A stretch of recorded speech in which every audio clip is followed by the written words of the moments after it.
aguardando. Eu quero ter esse galhardão. Eu quero ter o ato de expulsão do pessoal.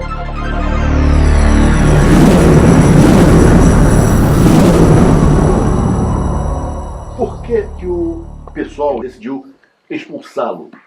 Eu tenho muito respeito ao partido, às formulações, às ideias.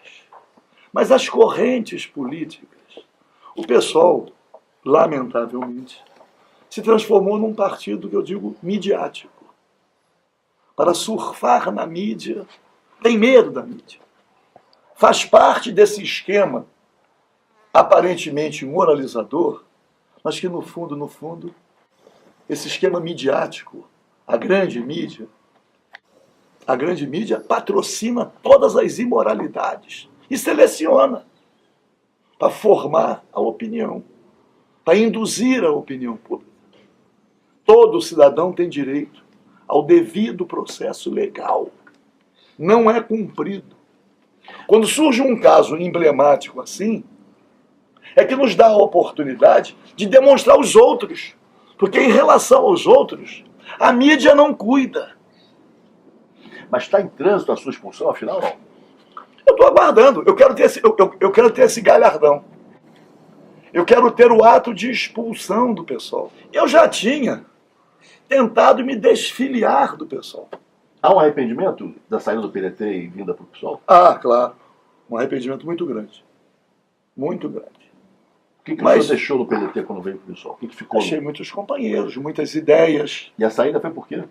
Eu rompi porque eu defendia a democratização do partido, a descentralização. Eu defendo e as ideias trabalhistas, as ideias socialistas. Mas especialmente momento, o PDT ainda mantém isso? A Cidinha Campos, que é uma pessoa importante do PDT, ela tem essa marca? Eu tenho conversado, eu ainda não sei qual vai ser a minha nova filiação partidária. Existe, obviamente, uma pressão muito grande que me faz muito feliz de companheiros do próprio PDT. Companheiros que me procuram quando tomaram conhecimento.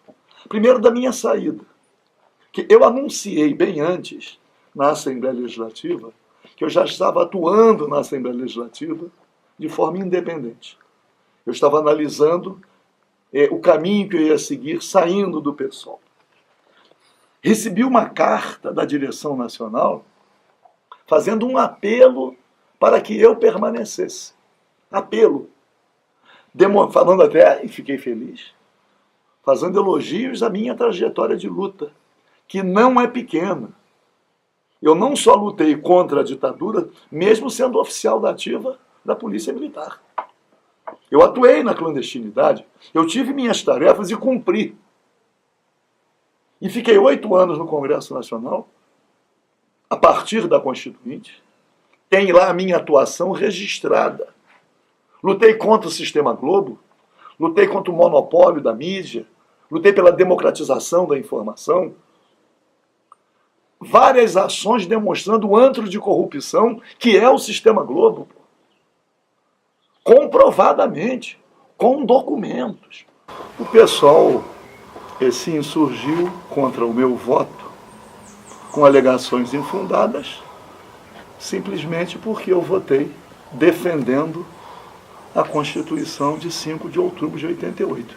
A Constituição coloca em igualdade de condições, no concernente à imunidade, deputados estaduais aos deputados federais. Os dispositivos são claros, não dependem sequer de interpretação.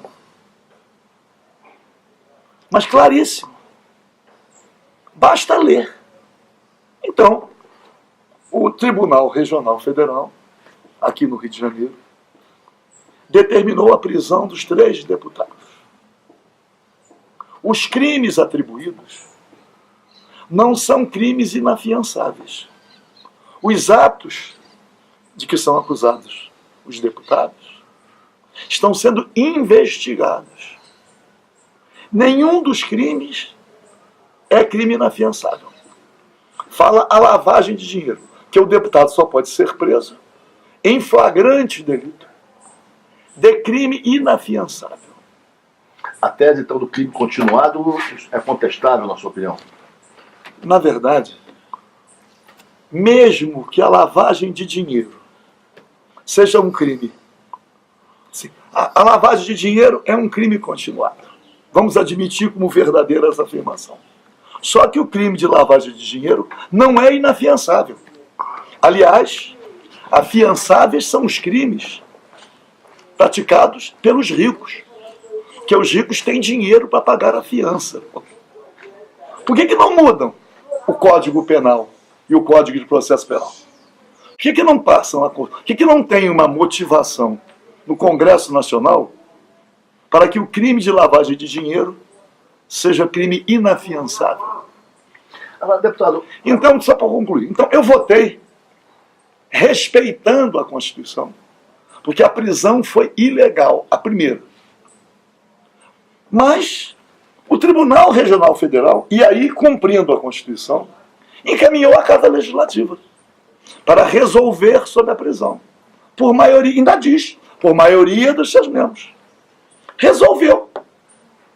Eu votei cumprindo a Constituição. O senhor sabe, tem consciência que nem todos os deputados votaram com base nos mesmos argumentos, no lexo da lei. Na verdade, vou usar uma expressão pissolista, né? A burguesia oferece pranchas para que alguns incautos surfem no mar da mídia, no mar do populismo, no ódio infundido na população, às vezes até por justos motivos.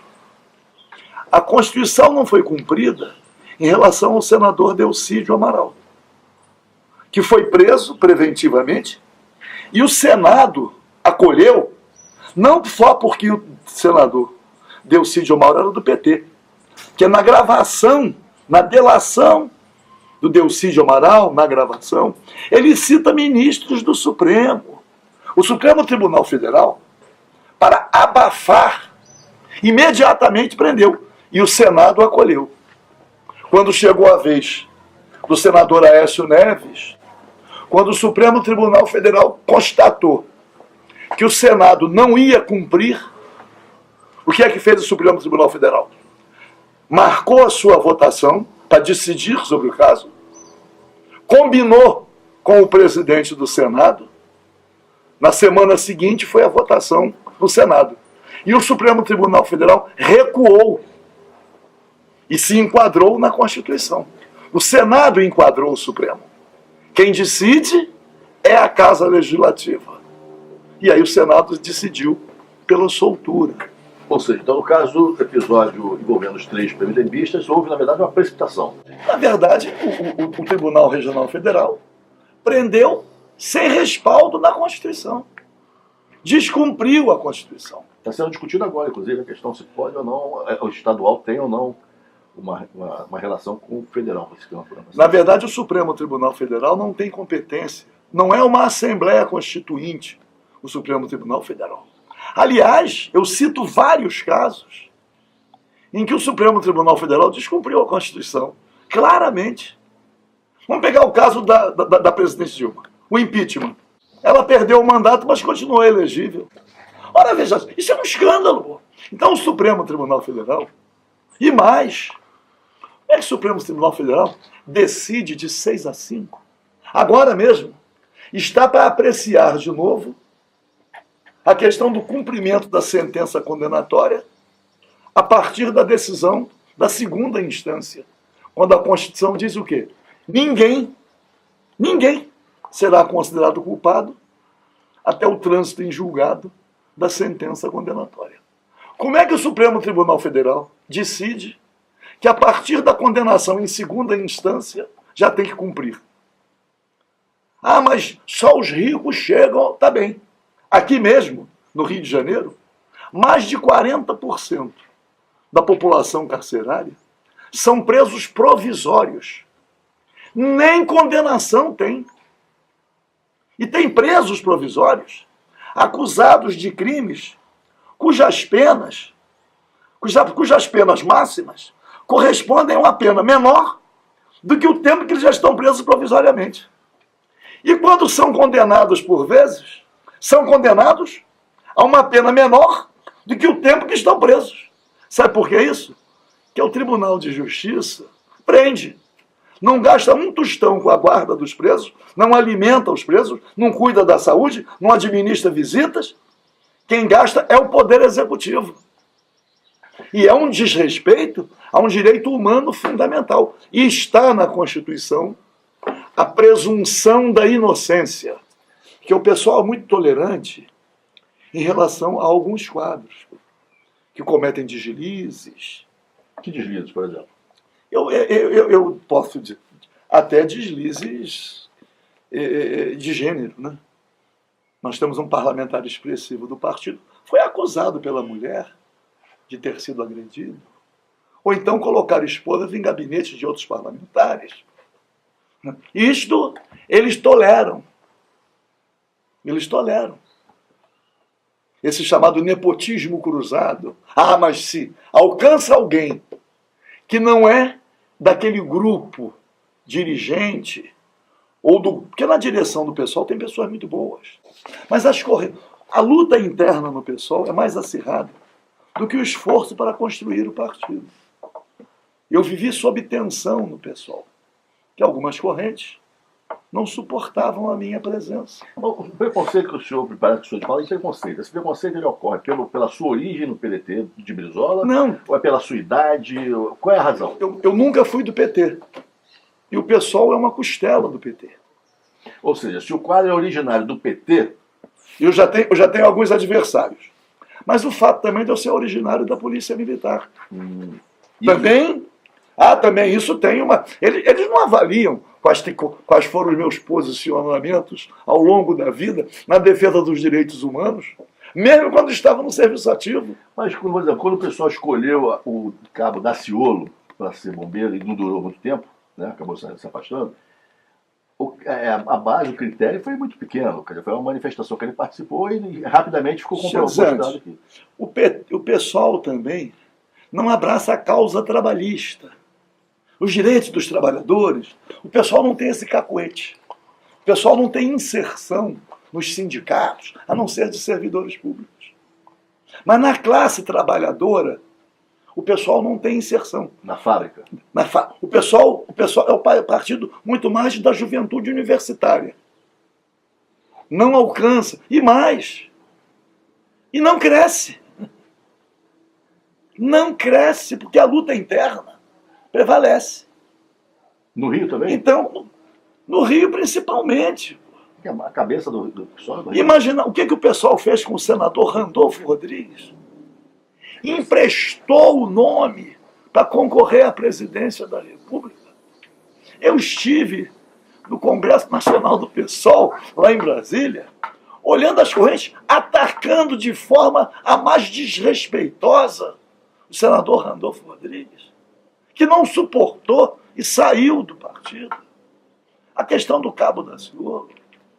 O Cabo Daciolo foi um grande lutador, que o pessoal deveria, ao invés de expulsar, Cabo Daciolo não tinha uma trajetória de luta política, a não ser na sua categoria, durante alguns anos, liderando PEC 300. O Daciolo se destacou na luta, mas não tinha ainda formação política. Questão da religiosidade. Mas eu pergunto, o oportunismo então, já que ele não tinha formação política, tanto que foi expulso pouco tempo depois, o oportunismo foi do partido ou foi do Cabo Daciolo? Na verdade, deixa eu fazer uma homenagem a uma ex-pissolista, uma grande companheira lutadora, que foi a ex-deputada Janira Rocha. Janira, uma grande companheira. Janira abraçava as causas com muita paixão.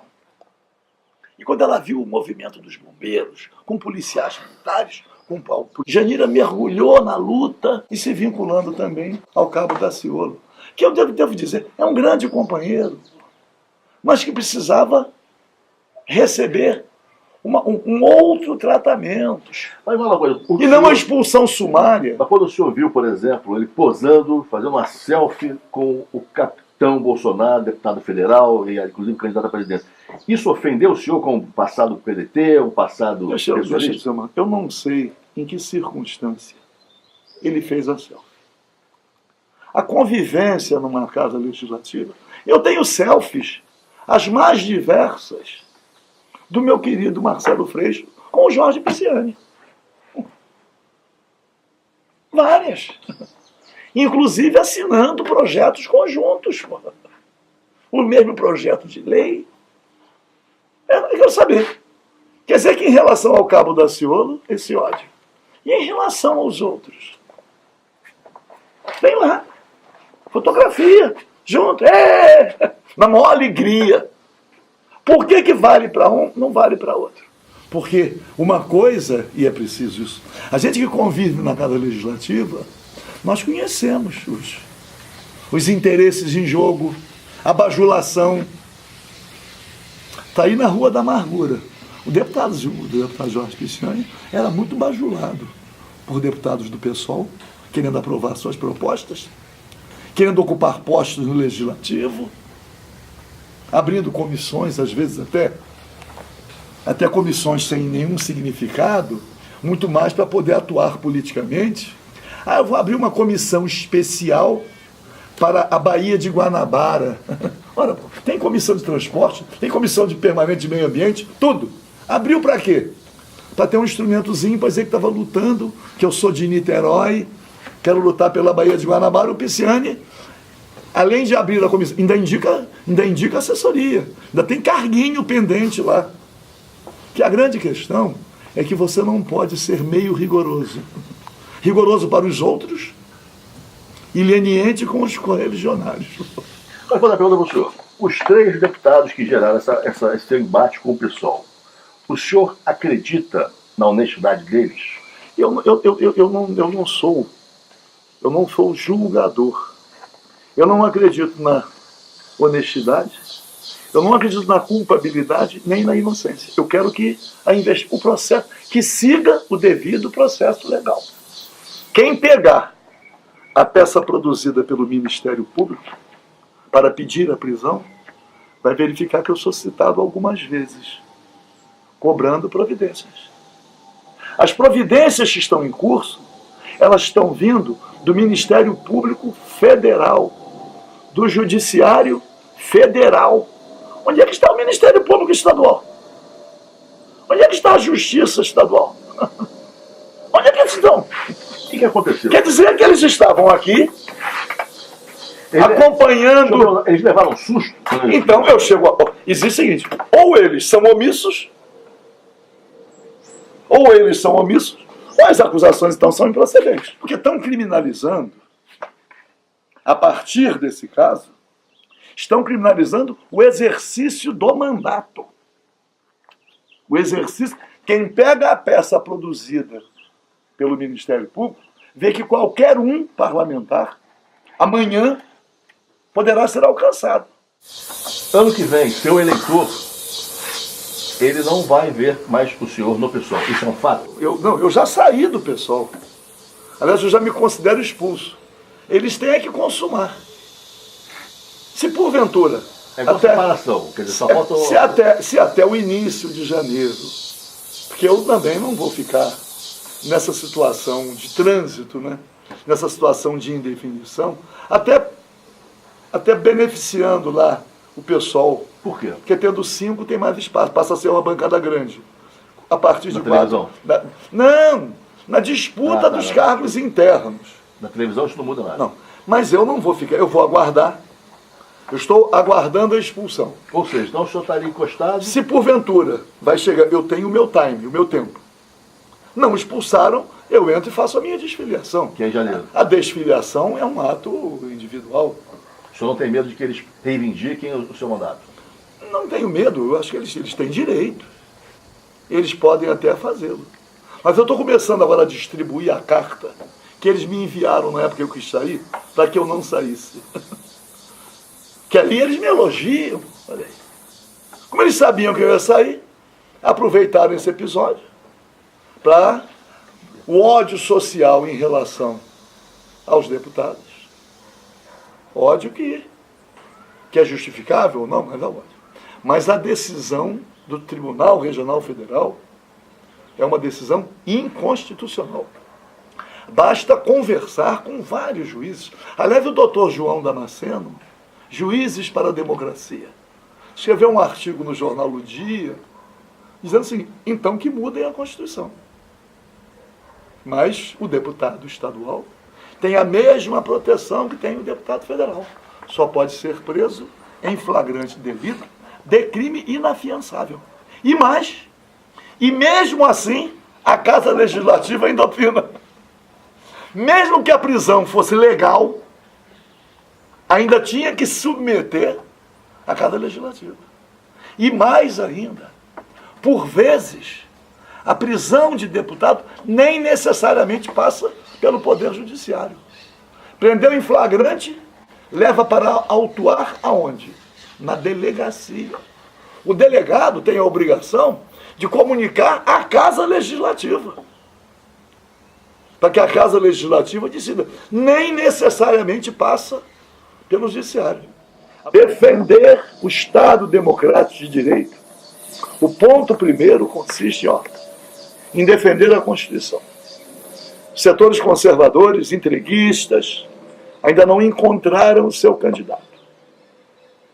Fatalmente, o Lula vai ser condenado em segunda instância. Vai ser um imbróglio no próprio Supremo Tribunal Federal. Porque a Constituição diz, tem recurso? Tem. Como é que vai ser isto? O Supremo Tribunal Federal vai manter a decisão de que condenado em segunda instância já passa a cumprir? Ou vai ler a Constituição, que está aqui, ninguém será considerado culpado até o trânsito em julgado da sentença condenatória. Não é o Lula, qualquer um. O Supremo Tribunal Federal não tem competência para escrever outra Constituição.